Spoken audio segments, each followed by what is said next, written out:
আসসালামু আলাইকুম। কেমন আছেন আপনারা? মানুষ মনে করে কি বিদেশ না জানে কত সুন্দর, কত সহজ আর রিল্যাক্সে থাকা, আরাম আর আরাম, সুখ আর সুখ। হ্যাঁ, এই যে আজকে আমার কফিলের ছোট ভাইয়ের বাসায় আমাদের এলাকার একটা মেয়ে আছে, 1.5 বছর হয়েছে আসছে।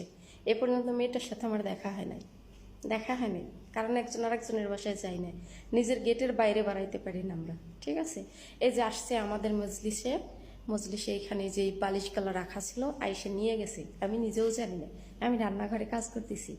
এইখান থেকে এটা মজলিস স্টোর রুম, এইখান থেকে এই যে আমার রান্নাঘরটা দেখাইতেছি আমি আপনাদেরকে।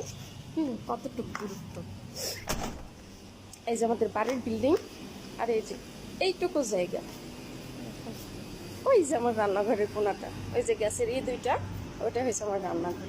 ঠিক আছে, এইখান থেকে এইটুকু ও আমার বাসায় আসছে, অথচ আমার সাথে দেখা করতে পারে নাই। আমিও জানি না। আমার ম্যাডাম আমাকে এখন বলতেছে, তুই কি জানিস রাশেদের খাদ্দামা এসেছিল আমার বাসায়? তা আমি কেন, তো ওই দিকে গেটটা, আবার এদিক দিয়ে যায়, ওই যে ওইদিকে গেট, ওই গেটের দিয়ে গাড়ি ঢুকাইছে, ওইখান থেকে এসে জিনিসগুলো নিয়ে চলে গেছে। আর এই যে আমার রান্নাঘর, শুধুমাত্র এইটুকের দূরত্ব।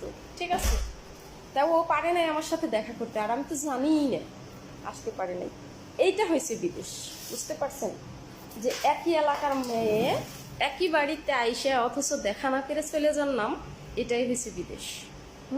এটা যদি বাংলাদেশে তো সম্ভব। আজ প্রায় কত বছর হয়েছে মেয়েটাকে আমি দেখি না, অবশ্যই জানিও না, কিন্তু আমার বাড়িতে আইসে আমার সাথে না দেখা করে চলে গেছে। কারণ ওই যে মালিকের অনুমতি লাগবে, মালিকে যদি না বলে সম্ভব না। অবশ্য আমি যদি জানতে পারতাম আমি যাইতাম, যেহেতু আমার বাড়ি আমি যাইতে পারতাম, সমস্যা নেই, কিন্তু আমি তো জানিই না রান্নাঘরে। ঠিক আছে, এত সুখ বিদেশ, বিদেশ এই যে এতটাই সুখ।